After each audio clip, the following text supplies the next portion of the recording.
திருமகள் TV பல்சுவைகள் படைக்கும் பாசறை.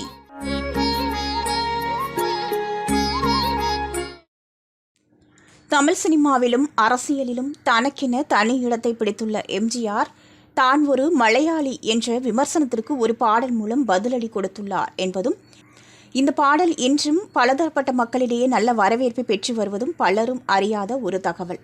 திராவிட முன்னேற்றக் கழகத்தில் முக்கிய பொறுப்பில் இருந்த எம்ஜிஆர் அப்போது முதல்வராக இருந்த அண்ணா இறந்த பின் கட்சியிலிருந்து அதிரடியாக நீக்கப்படுகிறார்.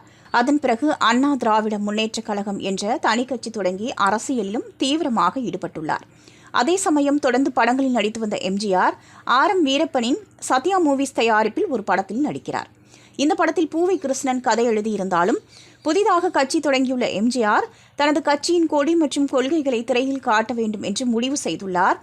அதற்காக இந்த படத்தின் திரைக்கதையை ஆர்.எம். வீரப்பனே தனது சொந்த முயற்சியில் எழுதியுள்ளார். மேலும் உதவி இயக்குநராக எம்ஜிஆர் நடித்த பல படங்களில் வேலை செய்த ஜெகநாதன் இந்த படத்தின் மூலம் இயக்குநராக அறிமுகமாகிறார். அதேபோல ஹிந்தி மற்றும் பஞ்சாபி சினிமாவில் முன்னணி நடிகையாக இருந்த ராதா சலூஜாவை இந்த படத்தின் மூலம் தமிழுக்கு அறிமுகம் செய்து வைத்துள்ளார். இந்த படத்திற்கான பணிகள் விறுவிறுப்பாக நடைபெற்று வரும்போது அரசியல் ரீதியாக எம்ஜிஆரை சமாளிக்க முடியாத கலைஞர் கருணாநிதி எம்ஜிஆர் என்ன தமிழரா, அவர் ஒரு மலையாளி என்று கடுமையான விமர்சனங்களை முன்வைக்கிறார். இதனால் அரசியல் மட்டுமல்லாமல் திரைத்துறையிலும் பரபரப்பு ஏற்படுகிறது. இதை எப்படி எதிர்கொள்வது என்று எம்ஜிஆரே ஒரு கட்டத்தில் யோசித்துக் கொண்டிருந்த நிலையில் தயாரிப்பாளர் ஆர்.எம். வீரப்பன் படத்திற்காக வேலைகளை தீவிரமாக பார்த்து கொண்டிருந்தார். எம்ஜிஆர் என்ற கனியை என் இதயத்தில் வைத்திருக்கிறேன் என்று அண்ணா சொன்ன அந்த வார்த்தையையே இந்த படத்திற்கு பெயராக இதயக்கனி என்று வைத்துள்ளனர். படத்தின் பாடல்கள் எழுதும் பணி தொடங்குகிறது.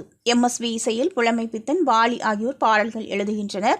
இதில் முதல் பாடலில் அதிமுகவின் கொடி மற்றும் சின்னம் காட்டப்படும்.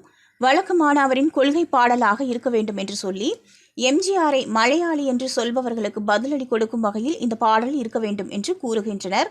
அப்போது எங்கிருந்தோ தமிழகத்திற்கு வரும் காவிரி ஆறு, எங்கிருந்தோ வந்த எம்ஜிஆர் இரண்டையும் ஒப்பிட்டு கவிஞர் புலமை பித்தன் ஒரு பாடல் எழுதியுள்ளார். அந்த பாடல்தான் நீங்க நல்லா இருக்கணும் நாடு முன்னேற என்ற பாடல். இந்த பாடல் இன்றும் ரசிகர்கள் மத்தியில் நல்ல வரவேற்பை பெற்று வரும் நிலையில் எம்ஜிஆர் மலையாளி என்ற விமர்சனங்களுக்கு பதிலடி கொடுக்கும் வகையில் அமைந்துள்ளது குறிப்பிடத்தக்கது.